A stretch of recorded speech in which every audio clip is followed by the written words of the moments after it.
Patrick Moreau, qui est le plus lointain, puisqu'il est en Malaisie. Je crois qu'on est en... Est-ce que la liaison a été établie? Oui, et on le voit.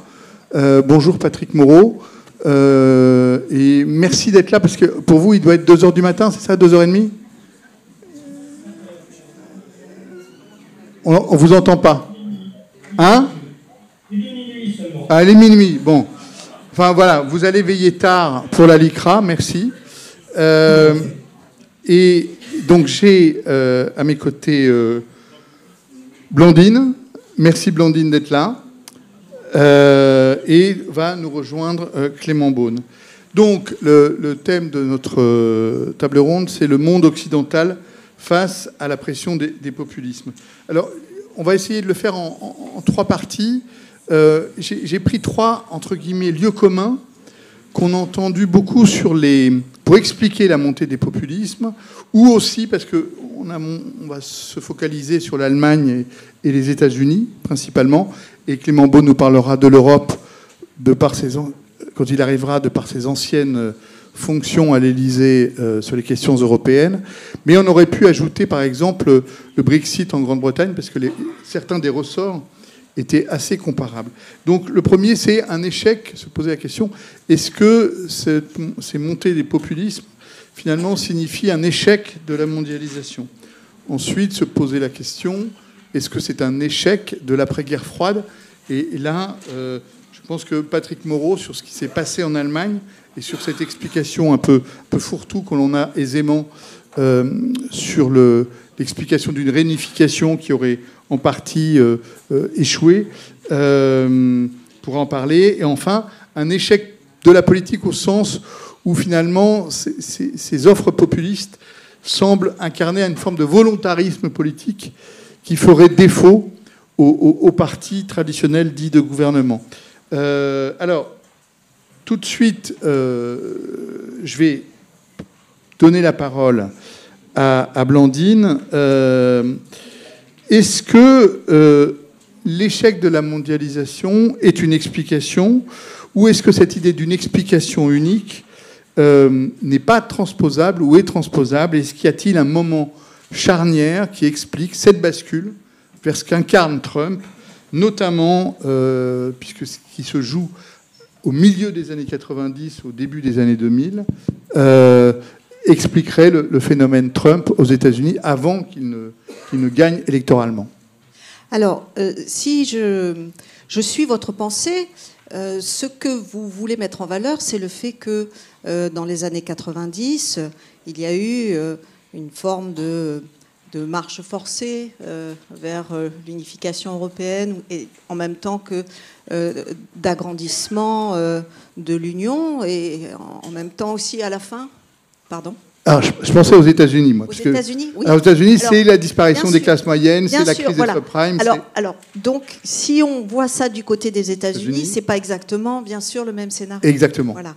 Et donc, certainement qu'aux États-Unis, cette période des années 90-2000 est une période qui, économiquement, ne paraît pas avoir été terrible, mais en même temps, il y a eu tellement de mutations qui se sont produites que sur les populations, notamment le monde ouvrier et le peuple des petits salariés américains, ces mutations ont eu un impact dramatique avec ce qu'on pourrait appeler la paupérisation, une paupérisation qui a fait un peu se fondre les classes moyennes américaines, donc avec finalement classes moyennes qui ont été à la fois le fer de lance politique des démocrates, mais aussi de l'économie américaine. Donc une structuration de la société qui a commencé à se transformer un peu à la manière des sociétés moins développées, c'est-à-dire donc des classes pauvres de plus en plus nombreuses, mal payées, ou qui ne réussissent pas à vivre de leur travail et sont obligés d'en avoir plusieurs. Ensuite, bien la constitution d'une classe de super riches, donc une société de plus en plus inégalitaire, avec une classe moyenne qui rétrécit, et au milieu de tout ça, une dérégulation, une déréglementation, que l'économiste Joseph Stiglitz a considéré comme folle, hein, cette décennie des années 90. Voilà, alors ça peut être un début d'explication socio-économique.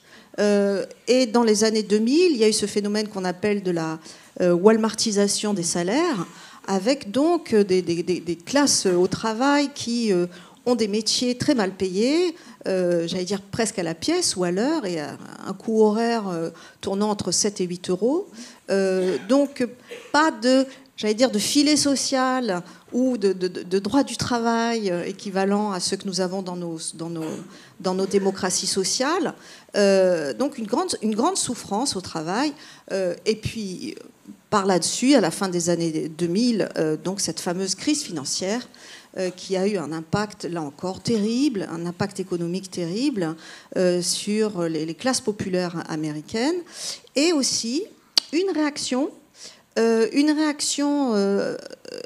à dire paradoxale ou contradictoire, qui a été la récupération de la colère populaire par un nouveau mouvement qui s'appelle le Tea Party. Et ce Tea Party a commencé à mobiliser les foules, animé par une cohorte de grandes entreprises et de milliardaires comme les frères Koch. Et le fond de la rhétorique de ce Tea Party qui s'est mis en place face à Barack Obama, qui a essayé de sortir le pays de la nasse de cette crise financière avec un énorme emprunt de plus de 700 milliards pour relancer l'économie américaine, et un autre budget qui a été alloué à toutes les personnes qui avaient perdu leur maison parce que les taux avaient explosé et elles n'étaient plus capables de les payer. Donc c'est des millions de personnes qui se sont retrouvées dans cette situation. C'était 75 milliards pour aider les familles à ne pas être chassées de chez elles. Donc la réaction a été de dire l'État ne fait que dépenser, cet État fédéral qui nous pompe, qui nous suce le sang, qui fiscalise à outrance, qui file de l'argent à des gens qui ne le méritent pas, c'est un scandale. Et si vous voulez, c'est une vieille antienne, mais le retour de la détestation de l'État fédéral, après on va lui accoler des tas d'adjectifs. C'est juste avant les théories complétistes qui vont se développer la décennie suivante. Donc voilà, on a eu ce choc aussi de la crise financière de 2008 qui n'a pas aidé les choses, et dont j'allais dire un ressentiment populaire extrêmement profond, avec en face des gens qui ont attisé le feu en expliquant que tout ça c'était la faute des élites, les élites qui se fichaient bien pas mal du sort du peuple. Bon, et là on pourra développer encore davantage sur l'autre côté de cette montée du populisme. Alors je vais tout de suite maintenant merci Blandine, aller poser un peu la même question et sur la même séquence pour voir un peu la genèse avec Philippe. Donc, si on prend la même chronologie, les années 90, c'est la réunification allemande, et c'est d'abord une première décision qui avait pour but de totalement intégrer les Est-Allemands, enfin les ex-Est-Allemands du chancelier Kohl, qui avait voulu qu'un marque Est-Allemand équivaut à un marque ouest-allemand, ce qui d'un point de vue économique était totalement inique, mais il avait vu là une nécessité pour pouvoir intégrer, j'allais dire, les deux composantes de la nouvelle Allemagne, au fond. Alors, en même temps, quand on a regardé très vite la montée de l'extrême droite, quelques 10 ans plus tard, ou 15 ans plus tard, on a vu qu'il y avait une différence géographique assez forte entre les Länder issus de l'Allemagne de l'Est et les Länder issus de l'Allemagne de l'Ouest. Alors, est-ce que pour vous, là, il y a une première explication? Est-ce que ça se joue dans la même séquence? Et est-ce que la crise qui suit la crise des subprimes de 2007 est un élément constitutif? Ou est-ce qu'il y a, du fait de cette réunification particulière avec l'Allemagne, il y a, j'allais dire, une appréhension plus singulière de ce qui va faire le succès de l'AfD en Allemagne? Oui, je pense qu'il faut, je suis parfaitement d'accord avec ma collègue, Je pense qu'il faut partir, si vous voulez, d'un certain nombre de chiffres actuels pour remonter dans le temps. Bon, l'AfD, aujourd'hui, en 2025, les élections viennent de se dérouler, est devenu le premier parti ouvrier, avec une progression sur 4 ans de 15 points. Il progresse très fortement chez les ouvriers syndiqués, c'est-à-dire qu'une grande partie, cette fameuse barrière syndicale, ne fonctionne plus du tout. C'est le parti de représentation du quart-monde, c'est-à-dire que 37% des gens qui sont pauvres ou qui sont considérés comme pauvres votent pour effectivement l'AfD. Un niveau éducatif, plus le niveau éducatif est bas, plus le choix de l'AfD est important, même s'il y a une très forte abstention. Les chômeurs votent maintenant à 32% pour l'AfD, et on a des chiffres équivalents pour les gens qui reçoivent l'aide sociale. En clair, nous considérons maintenant l'AfD pratiquement comme un parti néo-prolétarien au sens marxiste du terme. Alors c'est une situation quand même qui est très étonnante parce que fondamentalement l'Allemagne est un pays riche par-delà les problèmes actuels qui sont apparus dans la conjoncture du Covid, mais l'évolution, si vous voulez, cette dégradation de la situation politique, cette crise du système politique est devenue maintenant un élément marquant. Une des formules, par exemple, du patron de la CSU bavaroise était que l'Allemagne, si elle ne réussissait pas à trouver une capacité de coalition entre les différents partis démocratiques, tirerait vraisemblablement ses dernières cartouches et que l'AfD arriverait au pouvoir en Allemagne. Donc c'est pas simplement une peur des politistes ou des intellectuels de gauche. De facto, y compris le champ conservateur a pris conscience que la situation était devenue dramatique. Néanmoins, il faut quand même remonter dans le temps. Il faut voir que l'euro, donc l'euro c'est pratiquement l'équivalent de la mondialisation dans les milieux économiques allemands, a été considéré comme une chance exceptionnelle parce que l'Allemagne est fondamentalement un pays exportateur et ses succès croissants pendant la période de la 1990-2000 à peu près lui a permis de coloniser les pays issus de la disparition de l'Union soviétique. Ça a aussi permis d'éviter un tout débat sur la question du nationalisme, dans la mesure où, effectivement, je dirais l'argent ou le pouvoir économique n'a pas de rapport avec l'État-nation. On veut faire disparaître l'État-nation. Et pratiquement toute l'Allemagne fait le choix du toute Europe de Bruxelles. La situation se dégrade pratiquement à cause de la désindustrialisation profonde des pays à l'Est, mais je dirais au-delà, si vous voulez, de ce qui est fondamentalement, ce qui avait été une stratégie du capitalisme ouest-allemand. En fait, le plus grave, c'est en fait la crise mentale qui s'est installée en Allemagne de l'Est. J'ai vécu très longtemps en Allemagne de l'Est et je dois dire que j'ai été très très sensible à ce phénomène. Au départ, vous avez un enthousiasme extraordinaire pour la réunification. Les Allemands sont pour, à l'exception du petit champ communiste qui existe encore. Mais pratiquement, vous avez, à la suite de la désindustrialisation de plus en plus rapide, vous avez une montée, je dirais, de la protestation, et les gens ont le sentiment de vivre une acculturation massive et permanente. C'est-à-dire que les élites de l'Ouest sont venues et ont pris, en fait, la totalité du champ politique, du champ économique et partiellement du champ culturel. Ça a fonctionné un certain temps, je dirais, jusqu'en 1994, et à partir de 1994, vous avez une montée en puissance de mouvements de contestation. Je songe au PDS et plus tard à Die Linke, c'est-à-dire la gauche post-communiste.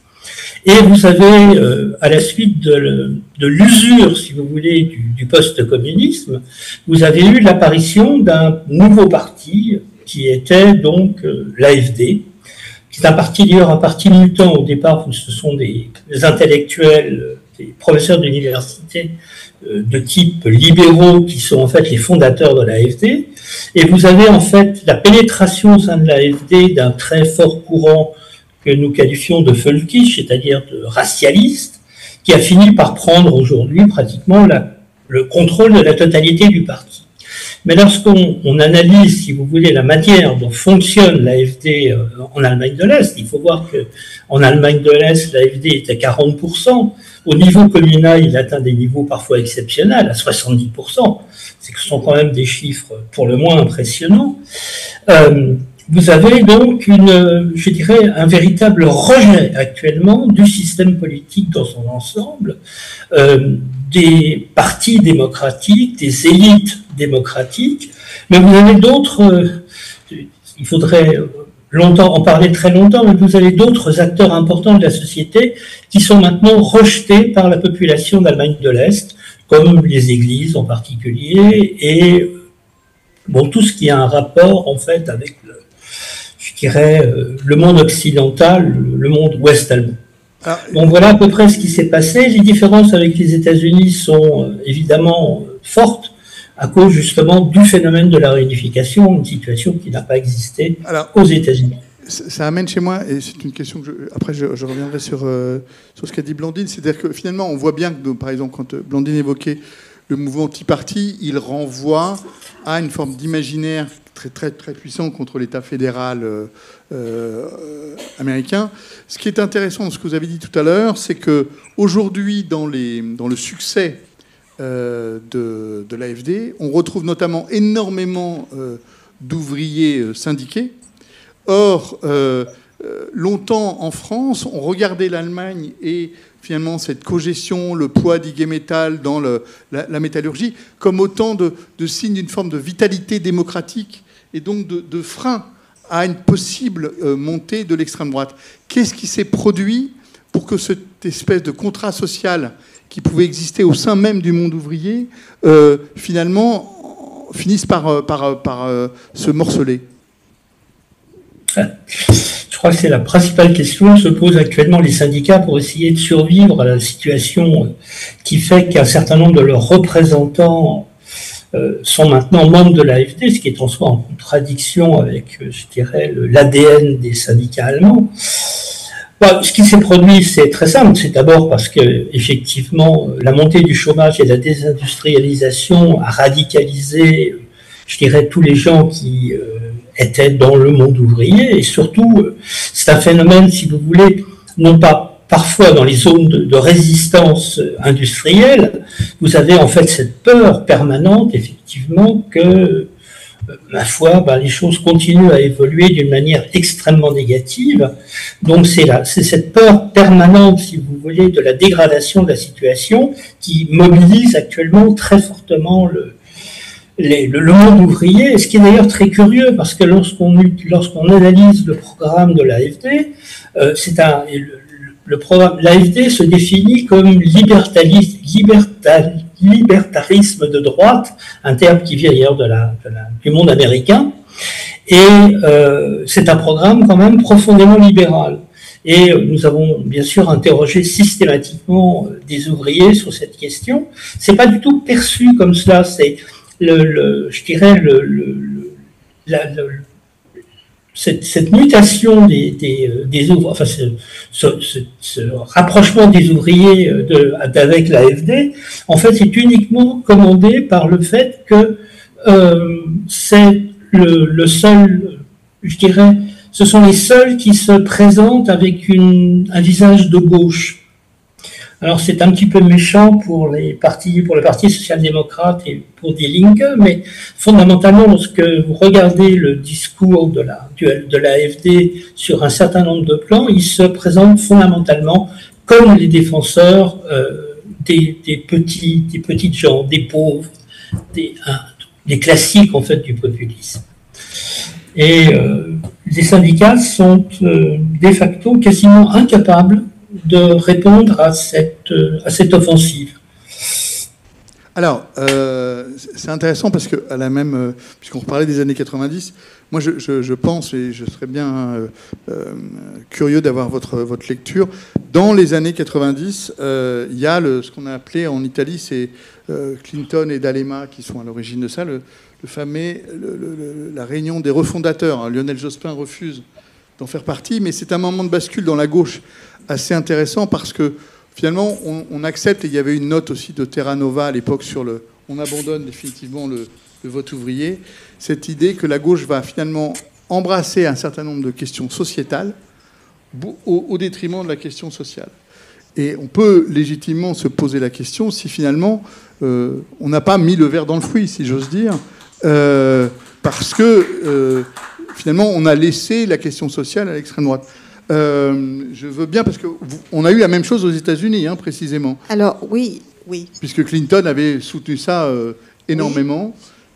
Oui, tout à fait. Et en essayant de rebondir un peu sur le sort des syndicats allemands, je dirais qu'aux États-Unis, on voit le syndicalisme, et notamment le syndicalisme ouvrier, a été très puissant, très organisé dans ce pays, et avait, j'allais dire, des réseaux ou du répondant au sein du Parti démocrate pendant très longtemps.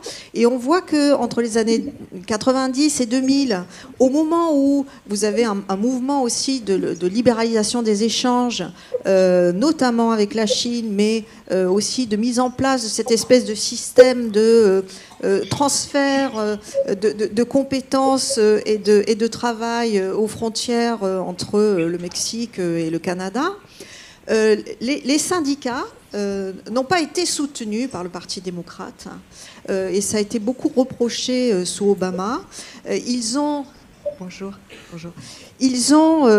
en quelque sorte été laissés sur le côté, ou en tous les cas, on n'a pas réussi, sous les présidents, sous les deux mandats d'Obama, on n'a pas réussi à reformer ce qu'on pourrait appeler du dialogue social avec des partenaires sociaux. Ça s'est complètement évidé, voilà.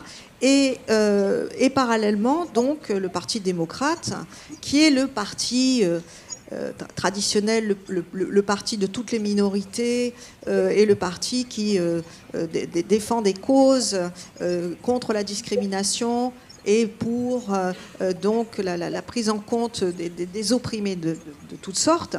Le Parti démocrate s'est lancé dans la guerre culturelle et dans la défense de droits de minorités minoritaires dans l'ensemble général, en oubliant la question sociale. Est-ce que vous avez eu la même chose? J'en profite pour saluer Clément Beaune, je lui donne la parole juste après, mais je voudrais demander à Philippe de réagir à ce que vient de dire Blandine. Est-ce qu'il y a eu la même chose, cette tentation du sociétal, comme lecture de la société, au détriment du social dans la gauche allemande? Oui, je crois qu'on peut l'illustrer de manière tout à fait frappante avec les dernières élections en Allemagne. Vous aviez un parti qui s'appelait Die Linke, qui était un parti de gauche, qui a fait le choix, avec une direction qui a été d'origine trotskiste, qui a fait le choix de cette vision sociétale, c'est-à-dire culture woke, minorité, hyper-égalitarisme, et le parti s'est effondré.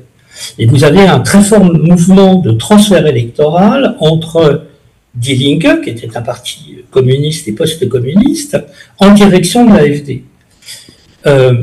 La direction trotskiste ayant été débarquée, Die Linke a fait un changement idéologique complet et a choisi la société, je dirais le retour à la lutte de classe comme élément, je dirais, portant de sa campagne électorale. Et il a gagné 10 points.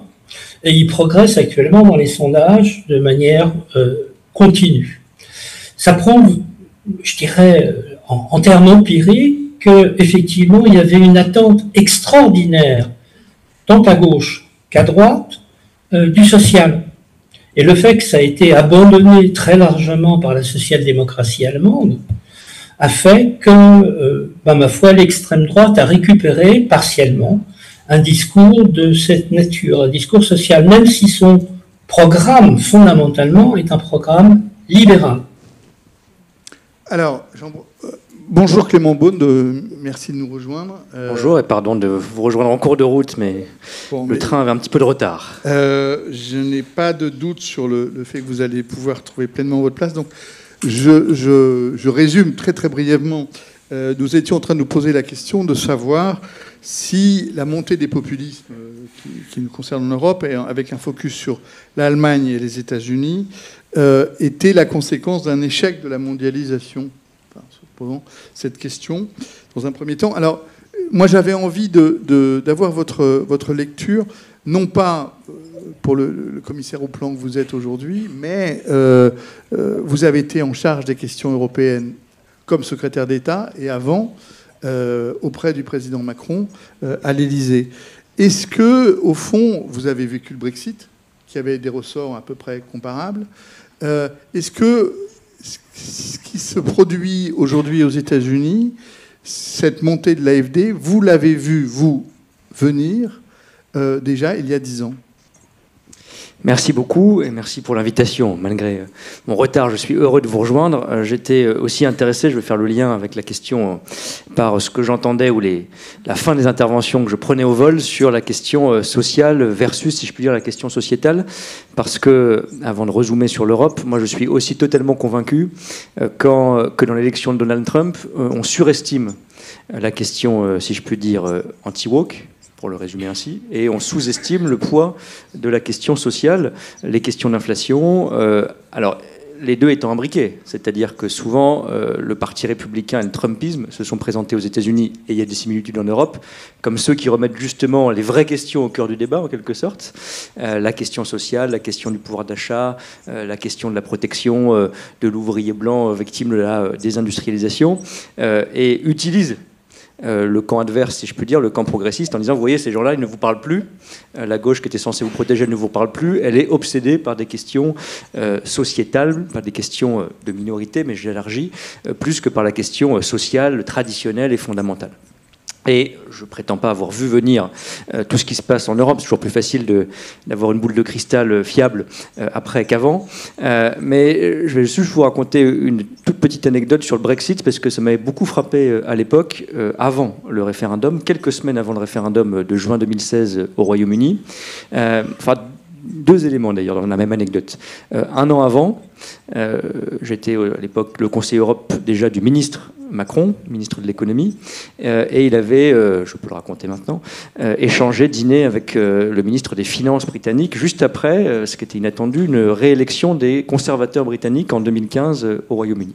Et c'était George Osborne, ministre des Finances voué à succéder à David Cameron, c'est ce qu'il en a été, et il disait à Emmanuel Macron, bon, le référendum, je ne suis pas sûr que ce soit une bonne idée, on peut lui reconnaître cette lucidité, mais ça va être vite fait, on va le faire quelques mois après notre réélection triomphale.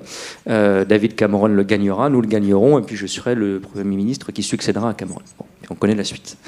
Et quelques semaines avant le vote du Brexit, donc, le même Emmanuel Macron est à Bruxelles, échange avec le commissaire européen britannique, il y en avait encore à l'époque, qui s'appelait Jonathan Hill, qui était conservateur.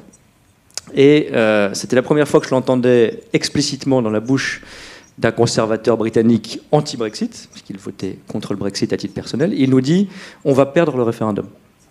Le Brexit va gagner ». Alors il y a quelques sondages, pour être tout à fait juste, qui donnaient le Brexit gagnant, et beaucoup qui mettaient les deux à touche-touche. Ce n'était pas une surprise entière. Mais il le disait très clairement. Et il disait pourquoi ? Parce que nous avons gagné l'argument de la mondialisation heureuse, si je peux dire, l'argument de dire attention, si on sort de l'Union européenne, il y aura peut-être un impact économique, la City va souffrir, Londres ne sera plus la grande capitale rayonnante sur le plan financier, mondial, etc. qu'on connaît. Mais il dit la campagne du référendum n'est plus celle-là. Cet argument, valable ou pas, a été gagné en quelque sorte. Mais et Boris Johnson et Nigel Farage, de manière différente, font campagne sur autre chose. Sur Take Back Control, sur les oubliés de la mondialisation, sur une Europe, paradoxe quand même infini, puisque les Britanniques ont poussé une Europe du marché unique, une Europe qu'on disait une Europe espace contre une Europe puissance, c'était assumé par tous les gouvernements britanniques, et c'est au Royaume-Uni que les gens ont dit on ne veut pas de cette Europe-là. Parce qu'on veut une Europe plus sociale, et souvenez-vous l'argument de Boris Johnson, démagogique sans doute, certainement, mais c'était le bus impérial, symbole britannique s'il en est, qui sillonnait le pays avec 8 dents et qui disait pour notre NHS, qui était quand même donc le système de sécurité sociale, la grande conquête travailliste et sociale historique, où il disait on va récupérer grâce à la contribution au budget qu'on ne paiera plus, je crois 350 millions de livres par semaine pour financer davantage notre sécurité sociale. Bon, argument démago, argument facile, mais argument percutant. Et donc le Brexit a été gagné sur la question sociale. Migratoire aussi, certainement, mais d'ailleurs en tapant plus sur les travailleurs détachés européens que sur les travailleurs du Commonwealth lointain. Et donc, je pense que ce qu'on voit aujourd'hui, derrière l'écran de fumée, ça existe, hein, de la guerre culturelle, c'est en fait une réappropriation, à mon sens mensongère, mais une réappropriation par l'extrême droite et une partie de la droite conservatrice de la question sociale qui fait ce mouvement populiste, à mon sens, principalement. Alors, je vais juste... Normalement, je suis le modérateur, je ne suis pas là pour donner des exemples, mais ce qui est très intéressant dans l'exemple que vous évoquiez, c'est aussi cette forme d'irrationalité. C'est-à-dire que, finalement, on perd... le Brexit est perdu parce que, d'un côté, il y a un discours rationnel sur les méfaits économiques, etc., du Brexit, et de l'autre, il y a quelque chose de totalement irrationnel. Et je me souviens très bien, parce qu'il y a eu un débat un peu similaire au moment du référendum pour la Constitution européenne en France, en 2005, et je me souviens très bien, à l'époque, j'avais fait une immersion sur le jour où la France a dit non pour Envoyé spécial, comme réalisateur et producteur, et j'avais eu des retours terrain, et notamment, j'avais demandé à des gens parce que moi, depuis le début, j'ai voyé le non gagner, il y avait une dynamique absolument incroyable sur le terrain, je demandais aux gens pourquoi ils votaient non. Donc le non était totalement protéiforme, c'est bien pour ça d'ailleurs qu'il n'a pas pu trouver de débouché politique. Mais je n'oublierai jamais, à Rungis, il y en a eu plusieurs qui m'ont dit « Mais en fait, on a envie de dire non ». C'était même pas non à quelque chose, c'était on voulait dire non. Et donc ça devient extrêmement compliqué à ce moment-là de pouvoir offrir une alternative en face. Alors, je vais tout de suite redonner, avant d'évoquer le deuxième élément, la deuxième partie. Est-ce que, Blandine, sur les États-Unis, par rapport à cette question sociale, vous l'avez évoqué, mais est-ce que vous pensez que ça a été un des ressorts de la victoire de Trump face à l'inflation, notamment, on se souvient de la polémique sur le prix des œufs, qu'il a intelligemment... Est-ce que ça peut, par les mesures protectionnistes qu'il met en avant, être aussi aujourd'hui ce qui peut le pénaliser? Parce que ça générera sans doute de l'inflation. Alors, on verra si ça le pénalise, mais pour l'instant, oui, c'est bien le milliardaire Trump et son aéropage d'oligarques qui a réussi à persuader une majorité d'électeurs qu'ils étaient soutenus par lui, qu'il allait les défendre contre des élites. Et peut-être que c'est une façade que ce discours, finalement, à la fois complexe, parce qu'il y a plusieurs étages dans la fusée Trump, mais c'est une combinaison de propositions qui font finalement, qui arrivent à faire sens et qui se sont agglutinées les unes aux autres et qu'on peut appeler des propositions culturelles.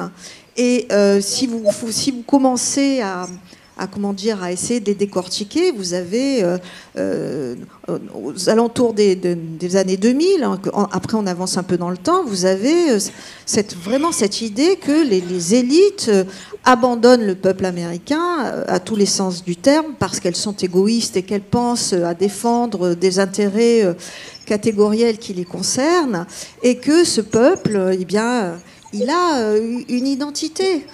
Donc vous avez aussi une forme de fierté revancharde à dire, nous, le peuple, voilà, nous ne sommes pas comme nos élites, nous avons des valeurs. Et puis alors, bon, la droite chrétienne insistant sur le fait que le peuple était bien chrétien, d'autres disant, nous sommes les natifs et nous sommes des blancs en état de siège. Et puis après, vous avez ceux qui, on en a parlé tout à l'heure, dans le sillage du Tea Party, vont dire, cet État fédéral ne fait que nous taxer, mais également il nous contrôle, il nous surveille, donc on a des thèses complotistes. Alors tout ça s'agglutine et fabrique une forme de revanchisme, les mamelles du populisme de Trump. Hein. Mais donc c'est un agglomérat, mais je pense que vraiment dans cet agglomérat, le discours culturel a fait une mayonnaise un peu infernale, mais que cette mayonnaise a pris et que quand vous entendez des supporters de Trump aujourd'hui, ils ont un discours très, très construit dans leur support. Alors, si on prend dans leur soutien, pardon, je fais un anglicisme. Si on prend le deuxième explication un peu communément admise, et ça va me permettre tout de suite de donner la parole à Philippe, c'est un échec de l'après-guerre froide qui expliquerait, ou un affaissement idéologique, cette possibilité pour les populistes finalement de trouver place face à une forme de vide politique. Alors longtemps, on a effectivement expliqué en Allemagne qu'il y avait deux Allemagnes en une, entre guillemets, ou les cicatrices de l'ex-Allemagne de l'Est. Vous avez expliqué que ce n'était pas aussi simple tout à l'heure. Et vous m'avez dit, quand on a échangé avant cette table ronde, Philippe, vous m'avez dit qu'il y a aussi l'irruption d'une forme de conflit générationnel qui est en train de se jouer dans le vote de l'AfD. Et je voulais savoir si finalement, là, on ne peut pas trouver une forme de résonance à ce qui a été expliqué tout à l'heure par Pascal Perrineau en France, où il dit pendant très longtemps, il y avait des éléments générationnels qui étaient des freins à un certain vote frontiste, et aujourd'hui, cet élément a totalement disparu. Est-ce que c'est quelque chose, au fond, qui trouverait sa racine dans la mémoire de la guerre, de la Seconde Guerre mondiale? Est-ce que c'est quelque chose de cet ordre-là qui expliquerait la rupture entre les générations autour du vote à l'AfD? Encore une fois, à cause de la dualité de l'AfD entre l'Est et l'Ouest, vous avez des comportements, y compris, je dirais, chez les moins de 30 ans, qui sont légèrement différents. Mais je dirais tendanciellement, lorsqu'on cumule en fait les éléments empiriques que nous avons, on s'aperçoit qu'il y a en fait en 2025, c'est-à-dire lors des dernières élections, en fait un mouvement, je dirais, de très forte protestation chez les jeunes. Et un mouvement qui va dans les deux sens, à gauche comme à droite. Vous avez une forte mobilisation de jeunes hommes, en particulier de jeunes hommes, les femmes sont beaucoup plus intelligentes en général, en direction de l'AfD.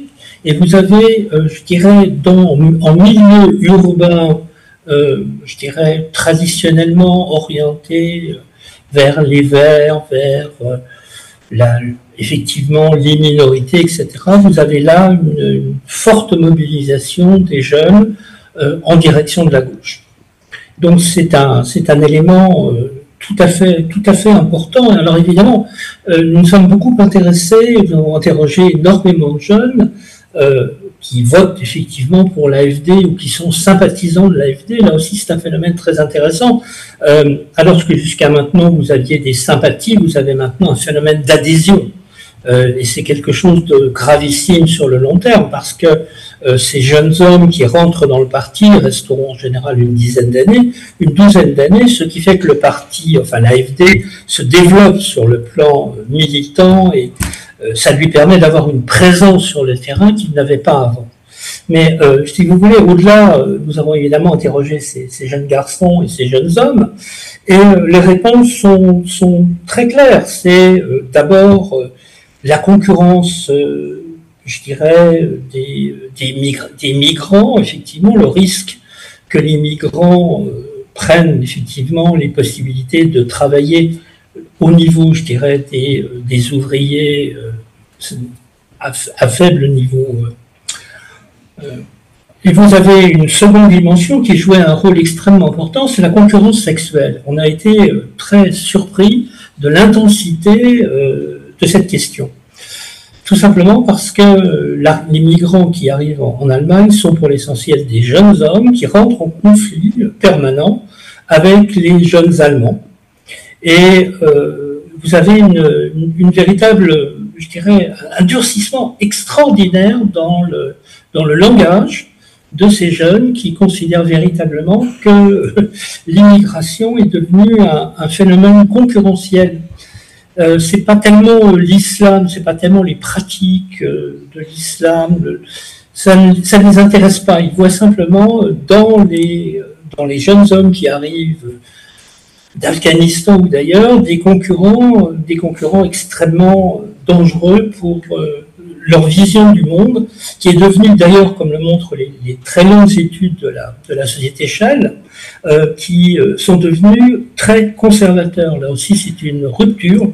Ce qu'on appelle la génération Z en Allemagne est devenue profondément conservatrice. C'est-à-dire que les modèles sociaux auxquels ils adhèrent sont en fait le mariage, avoir des enfants, avoir de bons salaires, avoir une maison. Dans ma génération, le moins qu'on puisse dire, et je suis malheureusement assez âgé maintenant, on avait une toute autre vision du monde. Voilà. Alors, je vais te poser la même question à Blandine. Enfin, la même question. Vous m'avez, quand on a préparé cette intervention, m'avez dit, ce qui s'est joué dans le vote Trump, c'est aussi l'expression d'une forme de fierté, je reprends vos mots, fierté nationale revancharde, c'est ça, hein? Vous avez évoqué ça. Et cette idée que finalement, il y avait une forme de sursaut que les partisans de Trump vivaient même comme civilisationnel d'une certaine façon. C'est ça, c'est-à-dire que ce sont deux réactions, de mon point de vue, qui se sont cumulées. La première, c'est la détestation qui a commencé donc autour du discours de la trahison des élites face au vrai peuple américain. Et ensuite, et dans la foulée, entre les années 90 et 2000, vous avez eu cette théorie qui a suivi la fin de la guerre froide, du choc des civilisations, qui a finalement, qui s'est enracinée après les attentats de 2001, avec donc les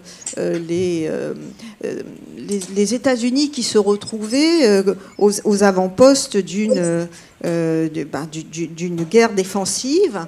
La guerre défensive, alors contre, on va dire, bien sûr, les terroristes de l'islam, mais de manière plus large, si vous voulez, c'est le début de la période où la question des immigrés et des étrangers en général a commencé à redevenir une question politique et une question agitée donc par la droite américaine, faisant donc des États-Unis un pays en état de siège qui doit se défendre parce qu'il est attaqué de l'intérieur par des étrangers. Alors, vous avez bien sûr la question de l'islam d'un côté, mais au-delà de l'islam, c'est aussi les théories qu'on a connues en Europe, mais un tout petit peu plus tard, notamment de la théorie du grand remplacement, et d'un remplacement qui est à la fois culturel, civilisationnel, religieux.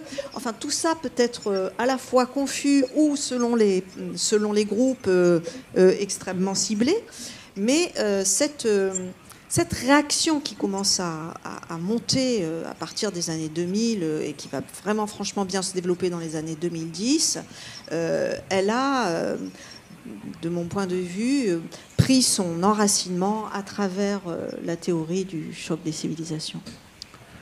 Alors, merci. Alors, ce qui est très intéressant d'ailleurs, c'est que au moment où sort le choc des civilisations de Samuel Huntington, le Fukuyama, sur la fin de l'histoire, et en fait tout le monde pense que c'est Fukuyama qui voit juste, et en fait c'est finalement le livre de Samuel Huntington qui va... quelques 20 ans plus tard, on se dit finalement, Huntington avait un diagnostic probablement plus posé sur ce qui s'est produit. C'est non, je vois que vous n'êtes pas d'accord. Enfin, je ne sais pas si c'est un bon diagnostic, mais en tous les cas, c'est un diagnostic qui a été récupéré politiquement de manière très efficace. Ça, c'est le moins qu'on puisse dire. Alors, j'avais une question pour Clément. Clément, on voit ce qui se joue dans l'espèce d'opposition à la critique finalement d'une société libérale, progressiste, occidentale. Quand Emmanuel Macron gagne en 2017, il incarne au fond une forme de libéralisme progressiste et on pourrait dire presque hérité des Lumières, hein, d'une certaine façon. Il veut une société ouverte sur l'immigration, sur la notion de responsabilité. Alors, il y a des ruptures par rapport à l'imaginaire français, qui n'est pas un imaginaire libéral. Ça, c'est une autre question. Mais au fond, il est assez en cohérence avec ce qui pourrait faire, au fond, l'ADN d'une grande partie des élites européennes. Et donc, comment on s'oppose et on a, nous, à ce moment-là, un Front National déjà qui monte. Et d'ailleurs, il gagne parce qu'il est aussi face à Marine Le Pen au second tour. Donc, comment on s'oppose à ce moment-là, avec ces valeurs-là, ce discours-là, face à Marine Le Pen ou face à un discours populiste? Merci. Alors, je ne partage pas exactement le diagnostic parce que je ne suis pas sûr, mais ça serait un vaste débat, que Emmanuel Macron soit ou ait prétendu être un libéral au sens plein et large du terme.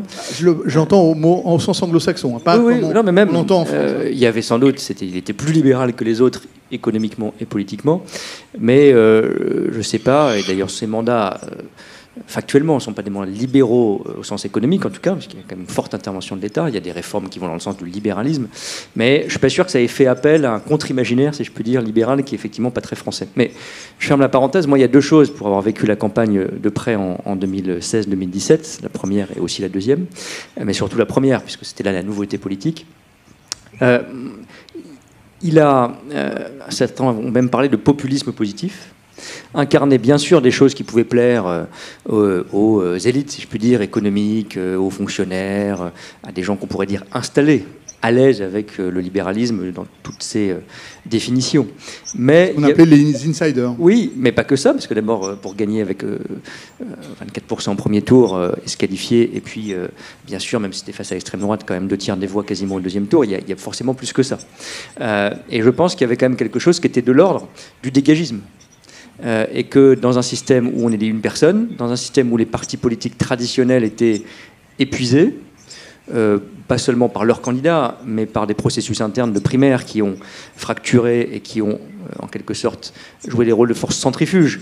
Le candidat de droite était réellement à droite, voire très à droite par extrême, mais une droite qui incarnait dans la primaire, c'était François Fillon, je ne parle même pas des boires et des affaires, mais a incarné quelque chose où il se disait comme très anti-dépenses publiques, très libéral sur le plan strictement économique, etc. Ce n'était pas la version la plus modérée, qui était plutôt celle de Juppé, de son camp au moment de la primaire. Et pareil à gauche, où Benoît Hamon gagne en étant le plus radical, se revendiquant comme tel d'ailleurs, des candidats socialistes face à Manuel Valls. Et donc il y a un espace central, et il y a un épuisement des partis, et Emmanuel Macron dit en gros, je ne l'ai pas dit comme ça, mais enfin le message implicite, c'était « vous en avez marre des partis traditionnels ». Vous en avez marre, il disait parfois d'ailleurs le tic-tac de l'alternance, du tic-tac de l'alternance. Et donc vous êtes tenté par Marine Le Pen, pour faire court. Il y a une autre solution qui n'est pas aussi dangereuse et aussi radicale, qui est d'avoir quelqu'un de nouveau, pro-européen, réformateur, donc un logiciel évidemment totalement différent, voire opposé à celui de Marine Le Pen, mais qui avait un point commun, pardon de le dire ainsi, qui était de dire « je ne suis pas les partis traditionnels ». Donc il n'y avait pas que j'incarne le système, c'était très anti-système comme proposition politique. Il y avait un deuxième élément qui me paraît important pour les échéances à venir. On peut avoir d'ailleurs un débat là-dessus, parce que c'est pas évident, mais c'est ma conviction profonde. C'est qu'Emmanuel Macron a assumé, dans une période qui n'était pas beaucoup plus facile sur le plan de l'identité et de ce qu'on appelle guerre culturelle. Je rappelle que la campagne elle commence en 2016. Son mouvement politique est fondé au printemps 2016. Quel est le contexte dans lequel nous sommes? Celui du Brexit, qui est une possibilité et qui devient une réalité, celui de l'élection de Trump 1. Alors Trump 1, aujourd'hui, j'ai l'impression que c'est un social-démocrate doux par rapport au Trump 2, mais enfin c'était déjà un choc quand même, un grand choc même. Et puis on était en France, de manière plus traumatique, quelques mois seulement après des attentats qui ont fait des dizaines et des dizaines de morts. Bon, et malheureusement, la vague de terrorisme islamiste n'est pas finie. Mais, je veux dire, le Bataclan, c'était un moment qui a traumatisé. Quand on dit la France avait moins peur il y a 10 ans qu'aujourd'hui, je ne suis pas exactement sûr. On a vécu ces moments-là. On vivait dans un moment de crispation et de tension très forte. Et donc je crois que c'était pas plus facile d'être en quelque sorte, je vais reprendre le mot pour pas faciliter, c'était pas plus facile d'être pro-européen, libéral politiquement à l'époque qu'aujourd'hui. Ça, je crois pas. Et il l'a été en partie. Je me souviens par exemple d'une tribune que j'avais contribué occupé à écrire, qu'il a publié début janvier 2017 dans Le Monde et dans un journal allemand, la Süddeutsche Zeitung, en disant « Madame Merkel, sur la question des réfugiés, a sauvé l'honneur de l'Europe ». C'était pas facile de dire ça. Souvenez-vous que le Premier ministre Manuel Valls, qui n'était pas quelqu'un radical, dont je partage les combats sur un certain nombre de sujets, mais avait dit « C'est une honte ce qu'a fait Madame Merkel. C'est très dangereux ». Donc il y avait ce débat qui fracturait une partie du bloc central. Ce que je veux dire par là, on peut avoir un désaccord ou un débat sur chacun de ces points, c'est qu'Emmanuel Macron avait assumé, dans un moment anti-européen d'être pro-européen, dans un moment peu libéral d'être libéral politiquement d'une certaine façon. Après, peut-être que c'est plus possible demain. Moi, je crois que ça l'est. Mais je crois que la leçon de tout ça, ce que j'en tire, c'est que c'est pas en actant, parce que c'est une réalité, le fait qu'il y a une crispation identitaire, qu'il y a un repli qu'il faut comprendre. Celui qu'incarne Vance dans son bouquin et dans sa programmation, dans son programme politique, aujourd'hui. Celui qu'incarne Trump d'une certaine façon. Celui qu'incarne le RN, qu'incarne l'AfD, qu'incarne Mme Meloni. C'est une vague très forte avec des différences nationales. Je ne crois pas qu'on sera, quand on vient du centre, pour faire court, centre-gauche ou centre-droit, qu'on sera jamais les plus forts sur ce terrain-là. Donc soit on dit c'est foutu, et puis on dit bah c'est le cycle politique. À un moment donné, le libéralisme s'épuise. On vit un moment où il est libéral. On espère que ça ne sera pas trop grave. Et puis on reviendra au libéralisme. Enfin, l'histoire montre que souvent, la dose d'illibéralisme qui permet de nous vacciner est un peu supérieure à la dose qu'il faudrait. Bon. Donc moi, je ne suis pas convaincu qu'il faille se laisser entraîner doucement vers cette pente et se résigner à ça. Soit on fait une proposition politique alternative forte. Mon point, c'est que si vous n'avez pas au centre, simplifie volontairement, centre-droit, centre-gauche, une proposition politique qui assume, même si ce n'est pas à la mode, une forme d'héritage de valeurs, l'état de droit, l'Europe, une forme de nuance et de modération dans la méthode par rapport à ces forces politiques-là, peut-être qu'on ne gagnera pas, mais en tout cas, si on abandonne ça, c'est sûr qu'on perd. Ça, j'en suis sûr. Donc voilà, pardon, je fais une petite partisane, mais je pense que c'est... Non, mais parce que c'est le débat du moment. C'est en gros, est-ce qu'il faut faire du Trump pour battre Trump? Ça tombe bien, parce que ça me fait la transition. Et je vais demander à Patrick Moreau, si je vais rebondir sur ce qu'il a dit tout à l'heure, pour la dernière partie, puisque la dernière partie, j'avais envie qu'on évoque la polarisation. Vous avez évoqué la nuance, c'est quelque chose qui a totalement disparu par la polarisation. Et tout à l'heure, Patrick Moreau nous a dit, finalement, ce qu'on voit chez les jeunes, et on le voit aussi en France, c'est que, au fond, l'offre, elle va d'abord sur les extrêmes. C'est-à-dire d'un côté l'AfD ou Die Linke chez les plus jeunes. Donc au fond, on a le sentiment que cette polarisation, elle se fait au détriment de la parole de raison du bloc central. Et donc, est-ce que là, ce poids des réseaux sociaux, ce poids de la massification média et du buzz, de cette culture du buzz, au fond, et de l'instantanéité, est-ce que tout ça sont des éléments qui peuvent expliquer aussi la montée en puissance des populismes en Europe? Patrick Moreau, puisque vous l'avez évoqué tout à l'heure, puis je reprendrai la parole ici pour tout le monde, mais est-ce que vous voulez bien réagir à cette tentative d'explication? Nous avons suivi de très très près la montée en puissance de l'extrême droite national-populiste ou de l'extrême droite traditionnelle au sein des mouvements sociaux. D'abord, les phénomènes de transfert très précoces entre le monde américain et le monde, je dirais, européen. Deuxièmement, évidemment, la dimension russe, c'est-à-dire, je dirais, toute l'influence de Dugin et autres qui a pénétré. Et tout ça a été transmis, vulgarisé, popularisé et repris d'ailleurs par une partie des intellectuels a priori de gauche qui se sont focalisés sur la théorie de la guerre culturelle. En fait, vous avez eu des empires de communication qui ont été fondés très très tôt. Pour ne prendre que l'exemple du FPE, le succès du FPE, par exemple en Autriche, est dû au fait que 55% des gens qui votent FPE ne gagnent des informations, ne s'informent en fait plus que sur les médias contrôlés par le FPE. C'est un chiffre tout à fait exceptionnel, mais vous avez maintenant le même phénomène en Allemagne.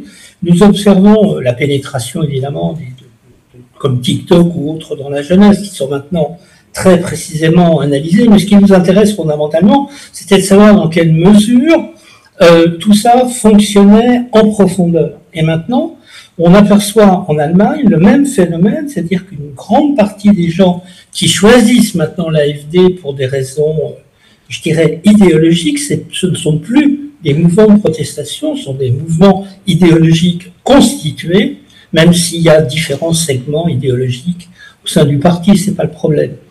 Et c'est de plus en plus de gens en Allemagne ne s'informent plus qu'à travers les réseaux sociaux, et en particulier les empires médiatiques qu'ont réussi à fonder les partis d'extrême droite en Europe.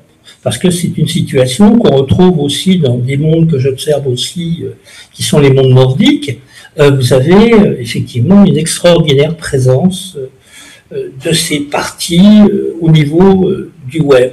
Et la réponse, si vous voulez, traditionnelle, en disant, mais bien sûr, si l'extrême droite est forte dans le web, nous pouvons être aussi des facteurs de démocratie en créant là aussi un contre-pouvoir au niveau des web, ça ne fonctionne pas. C'est très simple, ça ne fonctionne absolument pas. Alors, je vais vous donner, sur la logique communautaire, je vais vous donner une information qui vient compléter ce que vous dites.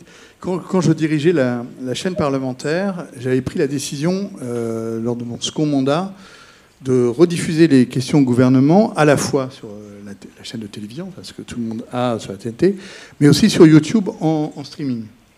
Et sur YouTube, à un moment donné, Google nous prévient, nous dit, on a un truc qui est très bizarre, c'est que on a c'est très erratique. On a des montées énormes, puis ça retombe immédiatement. Et chaque semaine, ça se répétait. Et donc, à ce moment, ça nous interpelle. Donc, on regarde de manière beaucoup plus fine le déroulé des QAG et cette courbe totalement erratique. Et là, on découvre que les pointes, parce que c'est les plus en pointe là-dessus, c'est lorsque des députés LFI ont informé leur communauté qu'ils allaient poser une question. Et donc, leur communauté viennent pour entendre la question, mais une fois que la question et la réponse est passée, ils repartent. Le reste ne les intéresse pas. Et donc, c'est ce qui explique. Donc, comme on n'a pas tout LFI à un moment donné, ou tout le modem, c'est beaucoup plus... en fait, ça explique, parce que c'était de très loin les plus performants, ça explique cette courbe totalement sinusoïdale. Non, pardon, je rebondis juste sur une anecdote vécue à l'Assemblée nationale aussi, quand j'étais parlementaire, quand j'étais ministre, il y avait Antoine Léaumont, un député LFI bien connu d'ailleurs des réseaux sociaux, très suivi, et qui avait à un moment, son grand truc, sa posture, dirais-je, c'est d'être un robespierriste. Bon. Chacun ses passions. Et donc, il met des tweets régulièrement, plus ou moins bien documentés historiquement d'ailleurs, mais enfin, je ne suis pas non plus un doctorant spécialiste de Robespierre, pour expliquer que Robespierre était évidemment formidable, un homme bien, sage et modéré. Et donc, comme chacun sait. Et donc, bref, il met à un moment un tweet quelconque pour l'anniversaire de la naissance ou de la mort, je ne sais plus. Et j'étais agacé parce que je regarde comme tout le monde assez souvent les réseaux sociaux. Quand on est en politique, ça fait partie de l'addiction. Et je tombe dessus comme le 8e de la semaine, quoi. Et je dis, c'est un peu pénible comme cette espèce d'éloge permanent. Bon. Et donc, je réponds. Bêtement d'ailleurs, parce que c'est le business model, si je peux dire, que quelqu'un réponde. Bon. Donc je réponds, je ne suis pas Thibaut InShape sur les réseaux sociaux, mais je suis un peu suivi, puisque j'ai été membre du gouvernement depuis 2-3 ans. Il est évidemment content du coup, parce que ça fait du flux. Et donc je réponds, il me répond. Bon, j'arrête à un moment donné, parce que j'avais quand même une activité professionnelle. Je le croise le soir même à une réception à l'Assemblée nationale, par hasard. Et il me tape sur l'épaule et il me dit... super débat sur Twitter tout à l'heure. Alors au départ, je pensais qu'il se moquait de moi. Et en fait, il était très content. Parce que quelqu'un avait mordu à l'hameçon. Peut-être pas que moi d'ailleurs, mais notamment moi. Et on avait fait... Alors, le ping-pong s'était arrêté, comme je vous disais, assez rapidement. Heureusement d'ailleurs. Et c'est exactement... je ne vais pas faire un long débat là-dessus, ça pourrait nous entraîner tout l'après-midi très loin. Mais quand Jean-Luc Mélenchon fait ses tweets, c'est fait pour que, évidemment, on s'offusque. Ça fait partie du modèle. Et ensuite, il peut dire, mais je suis complètement surpris qu'on soit offusqué parce que j'ai pas voulu dire ça du tout, etc. Et ça continue. Bon. Les extrêmes en général savent faire ça, pas qu'en France, partout en Europe. En France, je veux dire que LFI a quand même un talent particulier. Ça fait partie du modèle. Et les questions au gouvernement sont conçues aujourd'hui, plus encore qu'il y a quelques mois ou quelques années, comme un élément de communication de réseaux sociaux. Peu importe la réponse. Bon. Et, pardon, je finis là-dessus. Quand j'étais en commission, ensuite comme parlementaire, j'étais en commission des lois. Et j'étais surpris parce que je découvrais la règle qui est qu'un parlementaire peut, s'il est très zélé et très motivé, venir dans une autre commission que la sienne. Bon. Et donc le mercredi, quand les commissions se réunissent, il y avait parfois des députés LFI qui n'étaient pas membres de la commission des lois qui venaient. Alors je disais, formidable quand même cet engagement. Et puis en fait, je m'apercevais qu'ils prenaient un sujet qui avait un vague rapport avec ce qu'ils voulaient dire. Moi, j'avais un truc sur la sécurité dans les transports. C'est devenu l'intervention d'Aymeric Caron sur les violences policières. C'était assez loin. Mais l'intervention d'Aymeric Caron sur les violences policières, moi, encore naïvement au départ, je me disais, bon, soit il n'a pas compris, soit il s'est trompé de commission, soit il est venu soutenir un camarade, je ne sais rien. Moi. En fait, c'était calibré pour être extrait, posté sur les réseaux sociaux. Avec le décor de l'Assemblée nationale, ça fait plus crédible. Et tout est modelé autour de ça. Pas qu'en France, pas que les films, enfin, c'est quand même la représentation la plus illustrée. Alors, aux États-Unis, la polarisation et l'allié des populismes, c'était avant les réseaux sociaux, c'était une chaîne de télévision qui s'appelle Fox News. On a presque la même maintenant chez nous. Non, ça je plaisante. Non, c'est pas la chaîne parlementaire. Alors, Blandine, expliquez-nous le rôle d'abord que joue Fox News quand il arrive. Alors, comment il devient relais? Il devient...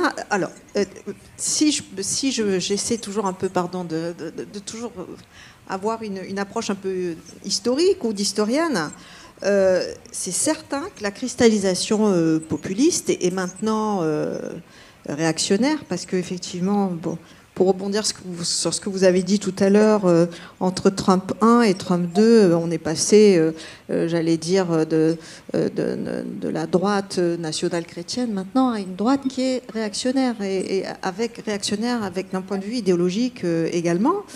Eh bien, cette cristallisation, elle a extraordinairement bénéficié de la naissance des nouveaux médias, comme Fox bien sûr, mais aussi de tous les réseaux sociaux. Et on peut même dire, qualifier le fait que les blogs, les médias en ligne dédiés, les sites sont surreprésentés dans les réseaux à cause de leur activisme et aussi du ton qu'ils ont, qui est continuellement polémique. Alors, par exemple, ce qu'on appelle l'alt-right, à tendance très suprémaciste, elle s'est construite sur les réseaux sociaux. Le mouvement complotiste QAnon, il s'est construit sur les réseaux sociaux. Donc, les complotistes de l'État profond sont passés par les réseaux. Ce qu'on appelle maintenant les post-libéraux se sont fait connaître par Internet. Et dernièrement, le dernier mouvement qui se développe et qui a énormément de succès, qu'on appelle le Dark Enlightenment, c'est un blogueur qui l'a lancé sur Internet. Et on va lui demander son avis maintenant, et on va l'interviewer sur Fox. Voilà. Donc, on a tout un écosystème qui s'est mis en place, qui fonctionne au diapason des réseaux sociaux, et maintenant amplifié, bien sûr, par les MAGA. Enfin, bon, donc on a... C'est une conjonction circonstancielle qui a là, encore une fois, par rapport à ce que je disais tout à l'heure, qui a contribué puissamment au développement de toutes ces idées. C'est intéressant parce que je vais vous raconter là aussi une anecdote personnelle. Au moment de la crise des Gilets jaunes, je pense qu'à LCP, la seule chaîne, j'avais donné un interdit, on ne reçoit aucun des leaders des Gilets jaunes nés des réseaux sociaux. C'est-à-dire que je prends cette décision parce que je dis, moi, je ne suis pas une chaîne comme les autres, je suis la chaîne du Parlement, et donc je suis la chaîne, par définition, de la légitimité républicaine. Et on avait des élus de terrain qui étaient favorables aux Gilets jaunes, des maires de petites communes notamment. Je dis, on va chercher ces maires. Parce qu'eux sont élus, eux ont un mandat, et dans la chaîne de la légitimité républicaine, il est préférable de donner la parole à un élu quel qu'il soit, quelle que soit son orientation, qu'à un leader autoproclamé par les réseaux sociaux et son nombre de followers. Et j'ai eu le malheur, si j'ose dire, pour moi, de le dire à un interview chez Sonia De Villers sur France Inter. Ça a été reposté ensuite sur des réseaux sociaux, vous en doutez bien, peu favorables. Mais je me suis fait pourrir, mais littéralement. Ça a été, j'ai vécu à peu près 4 jours. Alors ça dure pas longtemps, 3-4 jours, puis après on passe à autre chose. Mais d'enfer numérique, si j'ose dire, total. C'est-à-dire que c'est quand même il y a une puissance. Alors j'allais venir sur un élément qui a été évoqué en ouverture de cette ultime partie, avant de donner la parole à la salle. On a vu que cette polarisation, et Patrick l'a montré dès le départ, favorisait les extrêmes. Vous l'avez évoqué aussi, Clément Beaune. Et là, je voulais revenir, Clément, sur un élément plus générationnel. Vous êtes entré en politique, je crois que vous avez adhéré au PS, un peu après le 21 avril 2002. Donc, quelque part, vous faites partie de cette génération pour qui l'accès de Jean-Marie Le Pen au second tour tient lieu d'éléments fondateurs dans l'engagement politique. Et quand vous voyez aujourd'hui, finalement, que la jeunesse, finalement, semble avoir absorbé par les réseaux sociaux, quel regard vous portez, non pas sur votre engagement, et quel remède vous pensez possible comme acteur politique? C'est pas facile, hein, je le sais. Surtout les remèdes. J'aimerais les avoir complètement, donc je vais être très modeste là-dessus, parce que le Rassemblement National, le Front National devenu Rassemblement National, ça fait partie de la stratégie d'ailleurs, n'a cessé de monter. Pas qu'en France, si on regarde ses homologues ou ses partenaires en Europe, enfin ça nous rassure guère sur cette tendance de fond. Non, effectivement, moi je fais partie de ceux nombreux qui se souviennent et qui ont été choqués ou traumatisés par le 21 avril 2002. Moi j'ai été doublement choqué, si je puis dire, chacun l'a vécu personnellement, parce que d'abord c'était mon premier vote présidentiel, j'étais étudiant, et donc j'étais en plus plutôt supporter de Jospin personnellement, et donc moi je pensais que j'étais pas sûr qu'il gagne, mais enfin je me suis dit bon voilà, je suis content de voter pour mon candidat, j'espère qu'il va aller au deuxième tour. Je pensais que c'était effectivement assez bien parti, comme beaucoup de monde, y compris des sondeurs, et qu'ensuite il gagnerait peut-être, ça c'était moins sûr. Bon, donc le choc de ne pas l'avoir, et puis le choc d'avoir l'extrême droite, si je puis dire, à la place. Et ça m'a aussi frappé parce que j'étais étudiant à Sciences Po à l'époque, où les gens étaient majoritairement d'une gauche... Recording stopped. Ah, Donald Trump nous fait coucou. Et donc je me souviens juste, je vais être rapide, du vendredi avant le dimanche 21 avril. J'étais à l'époque en Erasmus, j'étais rentré pour voter, je voulais voter physiquement. Et donc je rentre à Paris le vendredi soir, comme un certain nombre de mes camarades de la même année, et on se retrouve pour un dîner. Je pense qu'on était une douzaine, la quasi-totalité était de gauche. Et j'étais le seul, sauf un, je crois, enfin plus un, à voter Jospin, parmi ces gens de gauche. Bon. Et je leur disais, qu'est-ce que vous faites les autres, vous votez pour qui? Alors il y avait tout, je ne sais plus, à l'époque, Besancenot, je crois qu'il y avait encore Laguillet, Taubira, bon. Et c'était très frappant sur ce que j'appelle, parce que j'ai été assez sévère avec mes amis après cet épisode, une forme d'irresponsabilité de plaisir. Bon. On cherche le plus radical, où on veut, en quelque sorte, ne pas accepter ce qui est toujours une règle politique, c'est-à-dire choisir le moindre mal, c'est un peu négatif, mais en tout cas, le plus petit dénominateur, ou le dénominateur commun, tout simplement. On n'a jamais la personne qui pense exactement comme nous, il faut l'accepter et le dire aussi en politique, sinon on fait autre chose. Il y a d'autres formes d'action qui sont pures. La forme d'action politique est par construction une forme imparfaite et impure. Ça peut dire qu'elle n'est pas belle, c'est ce que j'essaie de démontrer dans mon ouvrage, mais il faut l'accepter, il faut le dire. Donc j'ai pas complètement évidemment le remède à ça, mais j'insiste là-dessus parce que je pense qu'une partie du problème vient du discours ou du comportement politique lui-même. Je ne fais pas du tout partie de ceux qui disent que les politiques sont plus pourris ou moins vertueux qu'avant. Je pense qu'on le dit, si on l'entend suffisamment, ce n'est pas la peine d'y insister, et à mon avis c'est au contraire assez exagéré ou très exagéré. En revanche, il faut que les politiques eux-mêmes ne pensent pas que le remède, je le disais, sera dans la surenchère. Ça, je ne le crois pas. Je ne crois pas que le remède sera dans l'abandon d'un certain nombre de cadres, de repères ou de concepts. On a vu le débat des derniers jours sur la laïcité, sur l'état de droit. On peut évidemment avoir des opinions, des nuances différentes, mais en tout cas, ouvrir ces débats à l'occasion d'une polémique qui est souvent issue des partis populistes ou extrémistes, je pense que c'est toujours perdant. Donc, moi, je crois profondément qu'il faut faire une proposition politique. Moi, je suis défini comme social-démocrate. Je ne suis pas dans les partis qui incarnent peut-être le plus évidemment la social-démocratie aujourd'hui. Je pense au parti de Raphaël Glucksmann, je pense à une certaine aile, malheureusement encore minoritaire, je crains, du Parti socialiste. Mais je leur dis en tout cas, peut-être que ce sera vous les sociodémocrates de demain, à la limite peu importe, mais vous ne gagnerez pas s'il n'y a pas une proposition politique. Vous ne gagnerez pas juste en s'espérant que Mélenchon s'effondre, que le centre soit affaibli, et que sur un malentendu, vous soyez au deuxième tour de l'élection présidentielle. Ça n'a pas marché. J'insiste, en 2017, ce qui a fonctionné, on n'aime pas ensuite, ça c'est son avis de citoyen, mais ce qui a fonctionné au sens où il a gagné là-dessus chez Emmanuel Macron, je suis convaincu que c'est une proposition politique qui était originale, qui était cohérente, qui était construite. On est pour, on est contre, ça c'est autre chose encore une fois. Mais sans ça, je suis sûr, le Parti démocrate l'a vécu dans la campagne présidentielle américaine. Il a cru qu'il pouvait marcher et gagner sur le rejet de Trump, qui existe quand même, il ne faut pas non plus basculer de l'un à l'autre. Trump n'a pas des si bons sondages de popularité, et Trump a gagné de manière nette et sans bavure, si je puis le dire ainsi, mais il n'a pas emporté toute l'Amérique non plus. Donc il y a une Amérique démocrate, mais qui s'est sous-mobilisée. Trump n'a pas fait tant de voix que ça, mais c'est Kamala Harris qui a fait s'effondrer le vote démocrate, en tout cas baisser suffisamment pour être loin de Donald Trump, y compris dans les swing states, parce que le Parti démocrate a pensé que l'anti allait marcher, et que effectivement l'agrégation de public, minorité ou pas minorité d'ailleurs, l'agrégation de catégories sociales allait faire un vote national. Là où Trump, à mon avis, a enfourché la question de l'identité, du social et du projet national en même temps. Avec débordement, excès, démagogie, tout ce qu'on veut. Mais enfin, il a proposé quand même une forme de fierté et de réussite américaine. Et je finis là-dessus.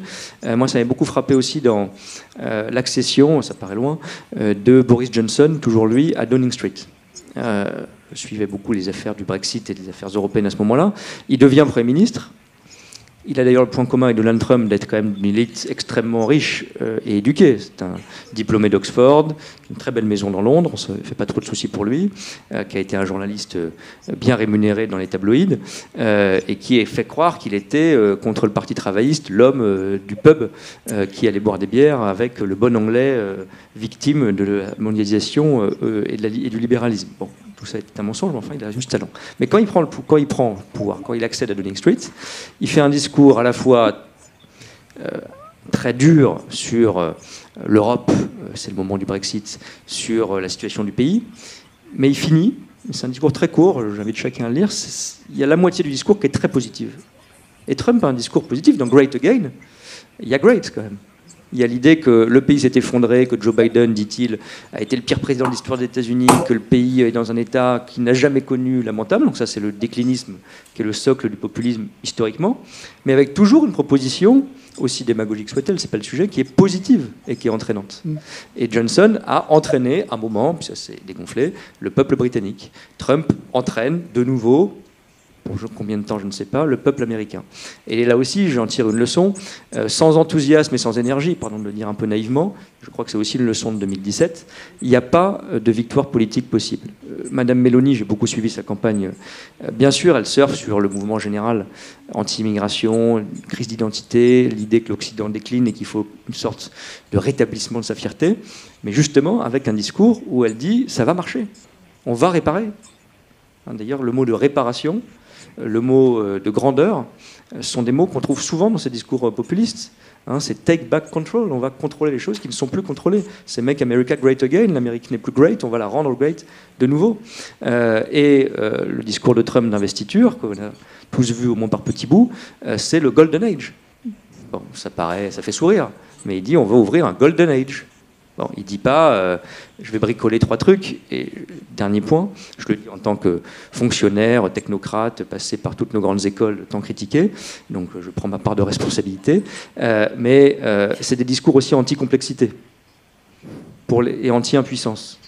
Et on a une part de responsabilité en tant que responsable public et responsable politique. Nous, on explique évidemment à travers la nuance que la vie est compliquée, que ça ne marche pas par l'IACA Faucon, que ça ne marche pas par la GAC. C'est épuisant. Et d'ailleurs, peut-être qu'on épuise trop les gens avec cette idée, que maintenant il y a la décentralisation, donc il y a des collectivités, il y a l'État qui est au milieu, il y a l'Europe qui est au-dessus, il y a un système international et une situation internationale qui est difficile, etc. etc. C'est franchement pas très excitant. Bon. Et il y a quelqu'un qui arrive, Trump, Meloni ou Le Pen ou d'autres, qui vous disent ça, l'impuissance, c'est fini.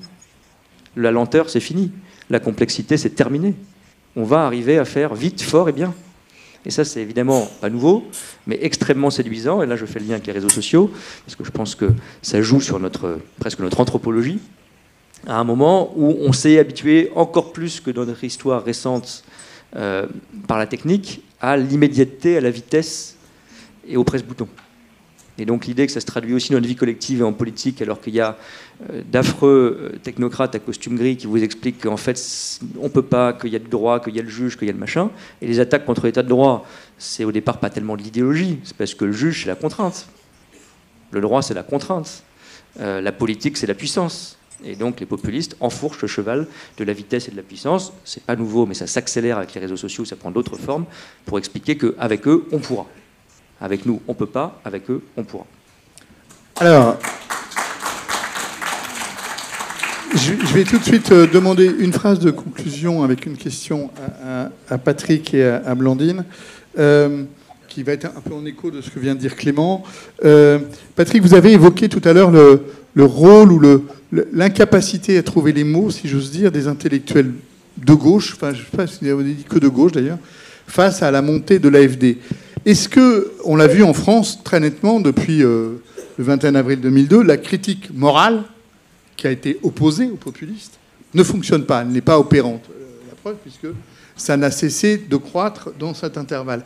Est-ce qu'il y a la même chose et est-ce qu'il y a eu la même tentation d'une critique morale et est-ce qu'elle a éprouvé la même incapacité à être efficiente ?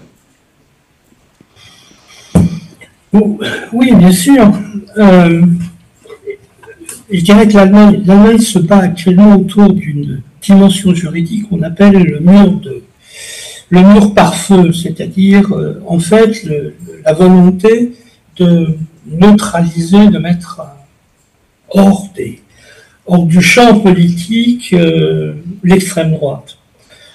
Le véritable problème, c'est que, comme vous le disiez dans le débat précédent, j'en ai entendu un tout petit bout, vous savez, effectivement, ça ne fonctionne pas. Ça ne peut pas fonctionner. Quand vous avez 40% d'une population électorale qui vote pour un parti, on ne peut pas le mettre à l'écart, on ne peut pas le tenir derrière des haies dans lesquelles on ne le voit plus. Bon, ça c'est la première dimension. La deuxième dimension, c'est qu'il y a un extraordinaire épuisement, et je dirais idéologique du conservatisme. Moi, je me situe politiquement plutôt dans un champ conservateur et je suis fasciné par le fait que un parti comme la CDU-CSU n'a en définitive plus de référentiel chrétien, n'a plus de référentiel conservateur au sens traditionnel du terme. Vous avez donc une déperdition qui est très très forte, mais que j'observe de la même manière au sein du Parti social-démocrate. Vous connaissez cette formule célèbre du brouhaha des idéologies. De facto, en Allemagne, il n'y a pratiquement plus qu'un seul discours. Et évidemment, je dirais la théorie du vide fait que dans cette place qui a été laissée libre, vous avez en fait un formidable mouvement des partis, des formations d'extrême droite, du champ intellectuel d'extrême droite, qui est très très très mal connu, mais qui est très très actif. Je ne vais pas vous embêter trop longtemps avec les chiffres, mais on va regarder de très très près le phénomène de la traduction. Vous avez aujourd'hui, lorsqu'un texte théorique sort au sein de l'Abreit, ou qui sortent une analyse venue de Moscou ou d'ailleurs, en moins de 15 jours, elle est traduite dans toutes les langues européennes. Elle est présente au niveau des réseaux sociaux extrêmement rapidement, elle est commentée et elle apparaît moins de 3 semaines, 4 semaines dans ce que nous pourrions appeler la presse démocratique. Elle est abordée comme thème. C'est un succès tout à fait étonnant, alors qu'à l'inverse, lorsque vous avez des textes fondamentaux qui apparaissent sur le marché, comme la prise de position de Draghi sur la refonte de l'Europe, eh ben, ma foi, il y a quelques spécialistes qui vont se pencher sur ce qui a été affirmé, mais dans la masse des électeurs, ça passe totalement inaperçu. Donc c'est un phénomène tout à fait important, c'est-à-dire que une partie de cette guerre culturelle est aussi une guerre des langages, une guerre du vocabulaire, et c'est actuellement gagné par l'extrême droite.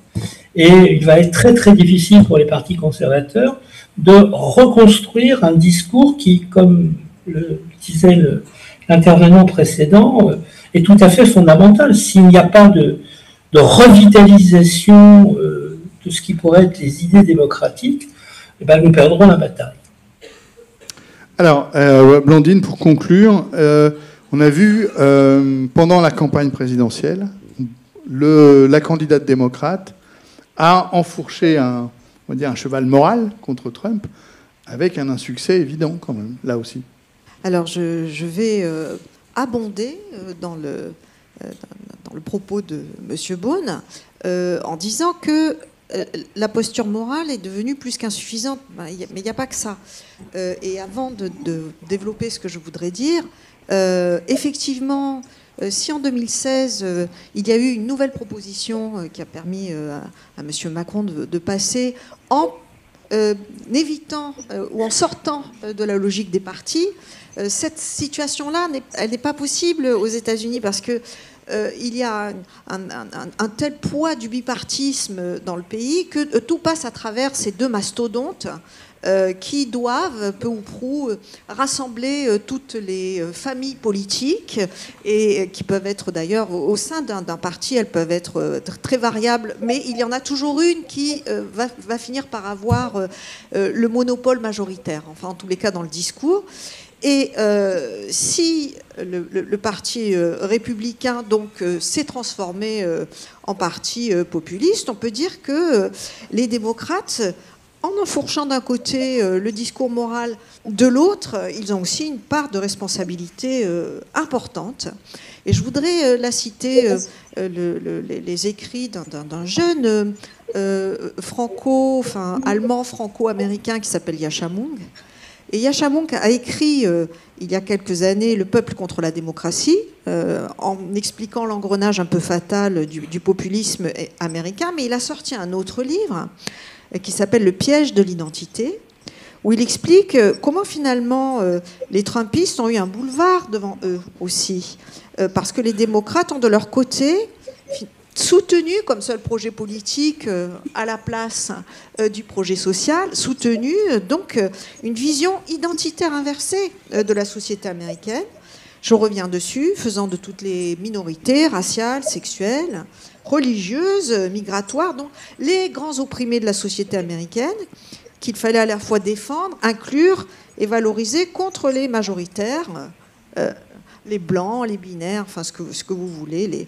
Et donc, on est face à une majorité des électeurs qui ne sont pas dans ces causes, qui ne sont pas concernés par ces causes, qui sont même à des années-lumière.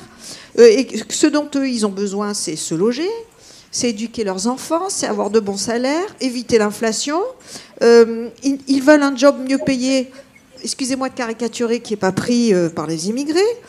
Ils veulent vivre dans des quartiers qui ne sont pas dévastés par la drogue et par la criminalité, entre parenthèses, apportée par les étrangers, et qu'on leur fiche la paix éventuellement sur les toilettes transgenres ou les cases non genrées dans les documents d'identité. Donc j'exagère, je caricature, mais en même temps, là-dedans, si vous voulez, c'est toute la tradition droits de l'homme du Parti démocrate, de la gauche américaine, qui est comparable un peu à cette tradition social-démocrate et large, modérée européenne, qui est violemment rejetée. Mais dans ce rejet, je pense que les stratèges, c'est facile de penser comme ça dans mon petit coin, mais les stratèges démocrates n'ont pas réfléchi assez loin pour faire une nouvelle proposition dans laquelle, effectivement, le projet social aurait pu prédominer. Mais ils vont se rattraper. Alors, comme on a déjà débordé la fin, mais c'est tant mieux, je vais quand même donner la parole à la salle. Donc, est-ce qu'il y a des questions? Oui. Trois questions, parce qu'on a débordé, oui, je suis désolé. 3 questions, allez.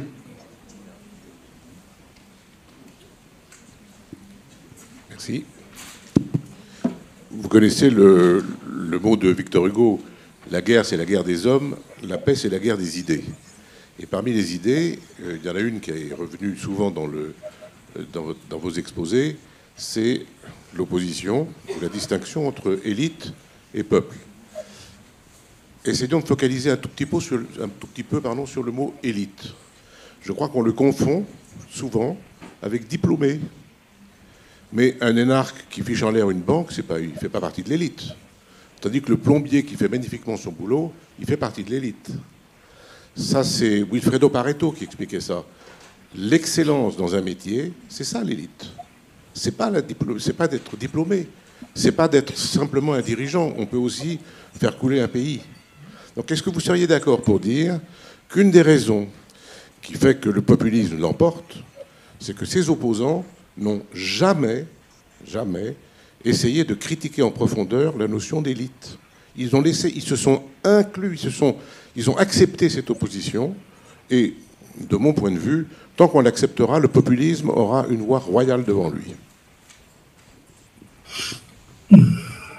Pour le dire un tout petit peu différemment, peut-être, moi je suis assez d'accord sur la critique de l'acception un peu cliché du terme d'élite, mais je rebondis sur ce que je disais, je crois qu'on disait tout à l'heure, sur par exemple Trump, Johnson ou d'autres, c'est-à-dire c'est en général les populistes qui utilisent le terme d'élite pour dire que le pouvoir est confisqué, ce qui est sociologiquement vrai, entre guillemets, mais par une catégorie de la population vers laquelle il n'y a pas de mobilité sociale par ailleurs et qui n'aurait pas l'expérience du réel, du terrain ou du peuple, et qui évidemment force le trait.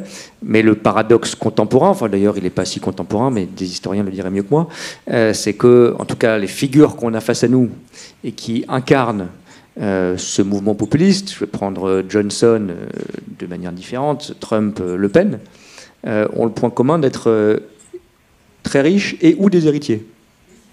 Bon.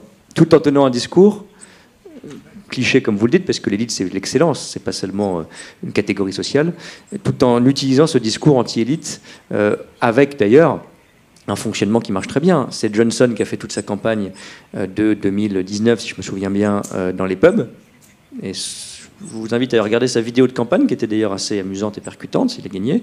Il cassait un mur avec un bulldozer, et c'était le symbole du mur rouge, c'est-à-dire l'Angleterre travailliste du nord du pays, qui votait traditionnellement les beaux, et qui était exactement cette population ouvrière, qui en France d'ailleurs a basculé du Parti communiste au Front National, je dis sous le contrôle de Pascal Perrineau, assez tôt en réalité, je crois dès le début des années 90, et qui en Angleterre, c'était vraiment les bastions travaillistes, a basculé, d'ailleurs est revenu en partie dans le giron travailliste, mais pour Johnson à ce moment-là, et c'est Trump qui fait l'éloge de l'ouvrier blanc américain. Face à l'immigré, mais aussi face aux Chinois, mais aussi face à l'Européen assisté par le contribuable américain, etc. Donc l'élitisme caricatural que vous décrivez à juste titre, il est surtout utilisé par les populistes plus qu'un refuge pour ceux qui incarnent une forme de... Oui, c'est vrai.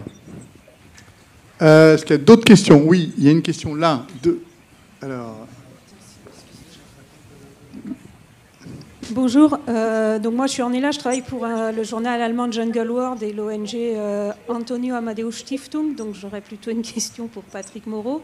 Vous n'avez pas du tout parlé du rôle des lois Hartz qui avaient été votées du coup sous une coalition notamment SPD Verts dans la destruction probablement et de la classe ouvrière et la précarisation en fait des populations allemandes, sachant que quand on est précaire en Allemagne, a priori, c'est assez difficile d'avoir accès même à des droits sociaux qui sont souvent liés dans les grandes entreprises, justement, à la force des syndicats et à l'appartenance aux syndicats dominants. Donc quand on est sur des petits jobs, et ces lois ont introduit entre autres le High Euro Job et tout un tas de contrôles sur les chômeurs et les précaires, est-ce que ça ne joue pas un rôle quand même aussi dans le dégoût que peuvent avoir certains Allemands issus des classes populaires vis-à-vis des grands partis et donc dans la montée potentielle de ces votes populistes? Il y a aussi le cas de Sarah Wagenknecht dans la catégorie vote populiste, mais bon, on va pas rentrer dans tous les détails. Est-ce que vous avez entendu la question Non, pas du tout. Ah. C'est mon problème. Alors, je vais le refaire. On demandait si les lois Hartz qui ont été prises dans à l'époque c'était Schröder qui était chancelier. Est-ce que ces lois Hartz qui ont favoriser les petits boulots, une forme de on va dire, précarisation du travail et l'émergence des travailleurs pauvres en Allemagne, a pu être un élément qui a éloigné, c'est ça la question, l'électorat ouvrier et expliqué la montée du vote populiste dans l'électorat ouvrier. Oui, bien sûr. Bien sûr, ça a joué un rôle.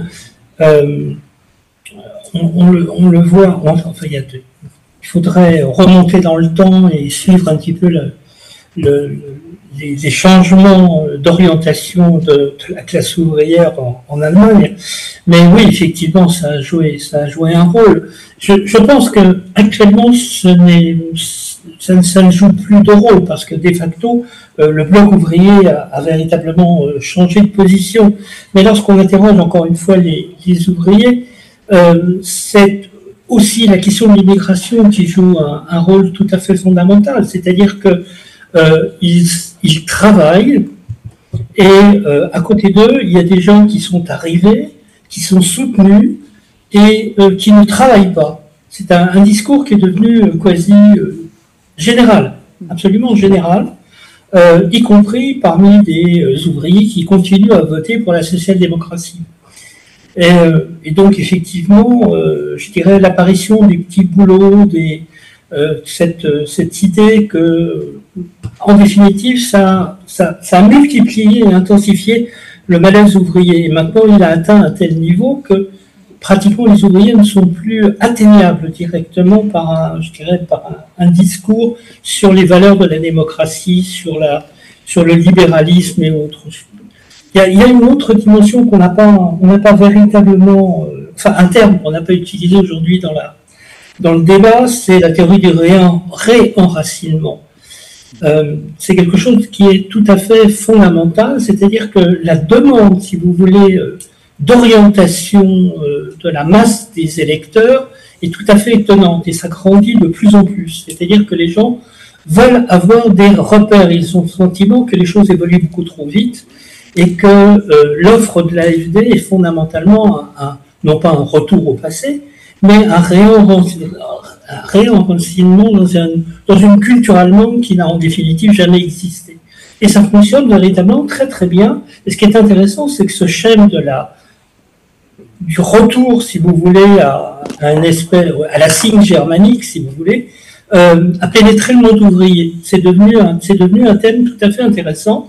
Le capitalisme en soi, le débat autour du capitalisme, ça ne joue pas un rôle fondamental, mais le fait qu'en définitive, il doit y avoir un retour, non pas seulement sur l'État-nation, mais un retour sur un monde imaginaire qui est, je dirais, une germanité profonde.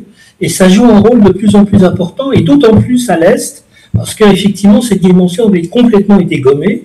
Et les nouveaux Bundesländer sont tout à fait typiques justement de cette volonté de revenir à un idéal germanique qui n'a en définitive, pour nous historiens, jamais existé. Dernière question, merci Patrick. Et toute dernière question, la personne est là avec le micro, donc allez-y. Merci. Bonjour, je suis Maria Sousla, secrétaire générale de l'association Women for Ukraine. Je n'ai pas de questions. Je voulais juste vous dire, Monsieur Bon, merci d'avoir gardé le bracelet aux couleurs ukrainiennes fait par ma fille Lisa, 2 ans, et qui vient comme moi et comme vos arrière-grands-parents d'Odessa. Merci.